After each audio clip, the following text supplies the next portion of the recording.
The Gilded Age was a time in American history when the country was riddled with corruption and plagued by extreme wealth disparities.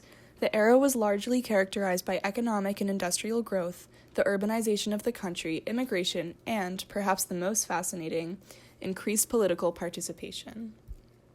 This political participation is important to understand and examine.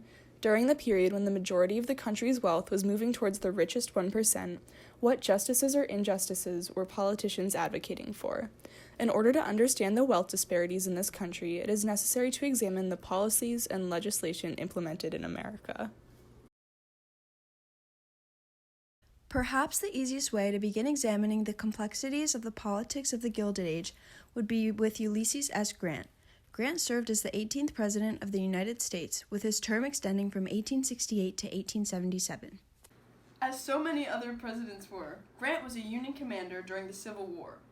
This really worked in his favor during the election of 1868 because people wanted a man who they knew would protect their country and their civil liberties at all costs.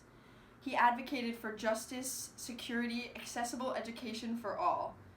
The first significant action he took to support these beliefs was to sign the 15th Amendment, giving African American men the right to vote, followed by his Native American policy, which provided protection for Native Americans. Economically, he stood in support of backing the dollar with gold, which he claims in his first inaugural address, every dollar of government indebtedness should be paid in gold. Although he was progressive for his time, he went into office overwhelmingly unprepared. His powers as president were completely undermined by his flawed and corrupt administration, which was involved in bribery and government favors in exchange for political power. Grant made little progress in improving the state of the economy during the Gilded Age, and his administration is most at fault for the scandals that diverted the public eye from the pressing issues of the nation. Along with Grant, Grover Cleveland is another president from the time that is seen as ineffective by historians. He was involved in a few scandals, but still made it to the White House for 2 terms. He used his veto powers excessively in order to minimize government spending. However, despite these attempts to prevent the economy from facing any obstacles, he welcomed his second term with the financial panic of 1893. The Panic of 1893 really reflected on his competency as president. He found himself as an enemy of labor unions and had extremely inconsistent social views. For what he was faced with during his presidency, his defensive position was proven to make no contribution to American society and did not aid the struggling nation.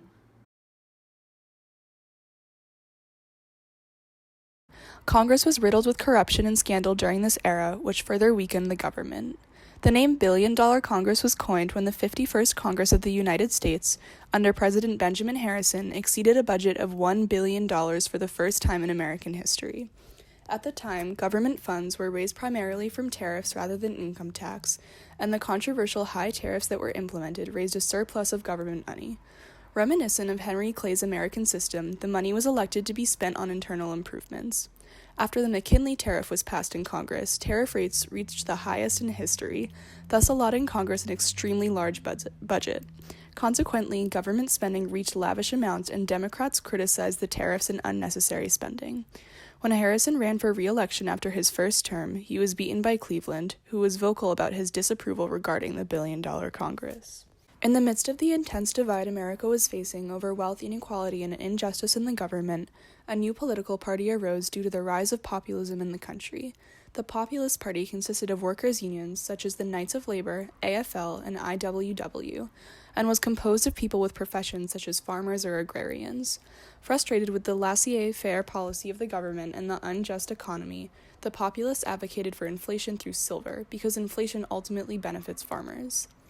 Populism largely focuses on not only the use of silver in the economy, but also the implementation of a graduated income tax, the abolition of national banks, the election of senators by the direct vote of the people, and immigration restriction.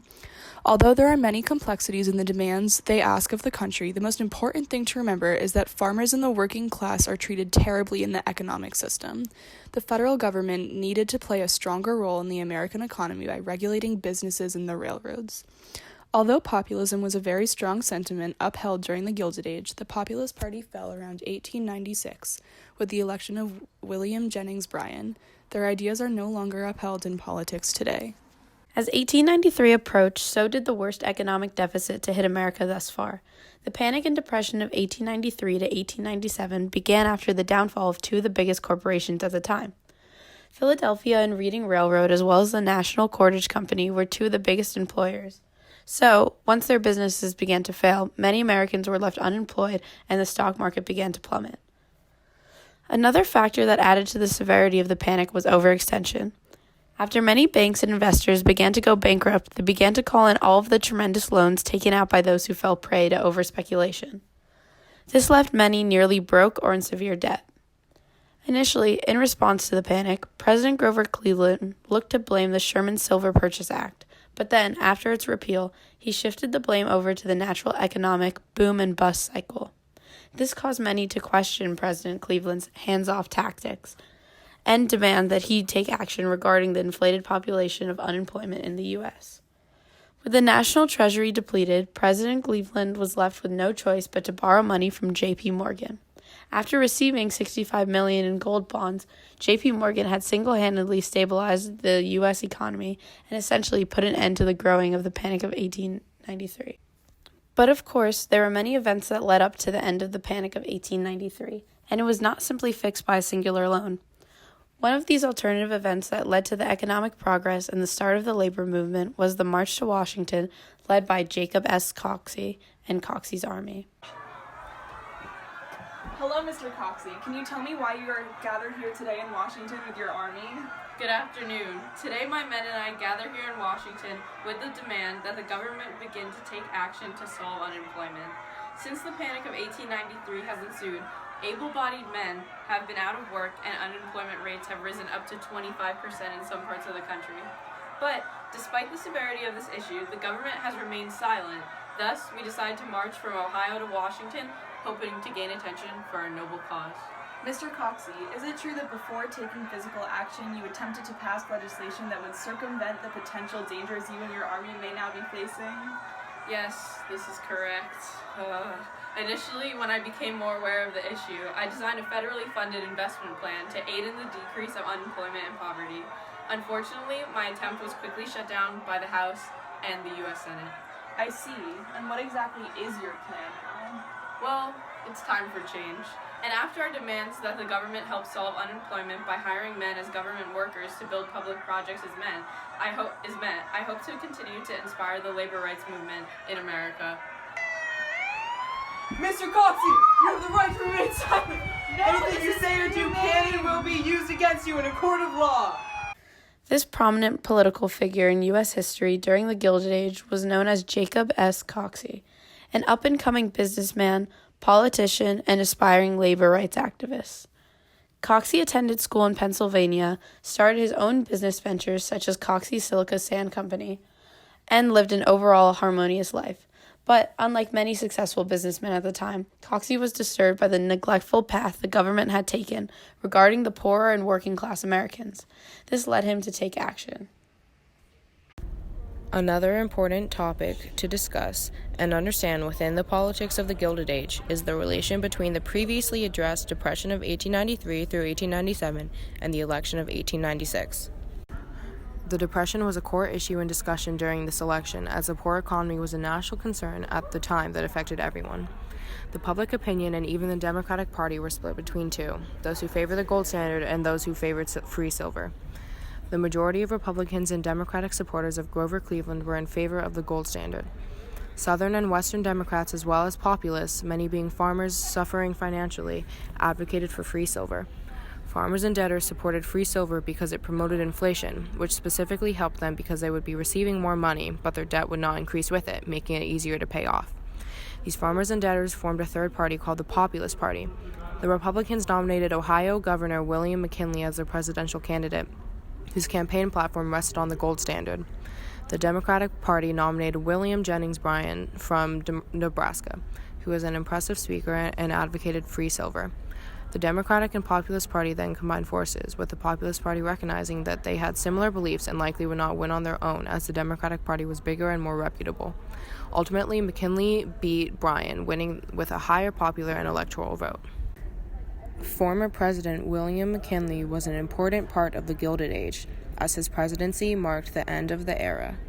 But first, I'd like to discuss the fourth party system. Would you mind explaining what it is exactly? Of course. The fourth party system began in 1896 with the election of William McKinley as president and ended in 1932 with the rise of the New Deal coalition. This system was dominated by Republicans and is also referred to as the Progressive Era. The Republicans' base was in the Northeast and West, while the Democrats had solid support in the South. This era is defined by the pressure on America to be a global power economically, as well as huge numbers of immigrants coming to America. And what exactly were the effects of the Dingley Tariff that was passed in 1897 and signed by McKinley? Northern manufacturing interests were active donors of McKinley's campaign, so he rewarded them with the Dingley Tariff, which was shaped around the wants of the manufacturers. There was negativity and controversy surrounding the bill, but it was still passed by both houses of Congress and signed by McKinley, which made it law. This tariff reached a new high, with rates up to 49% and in some cases 57%.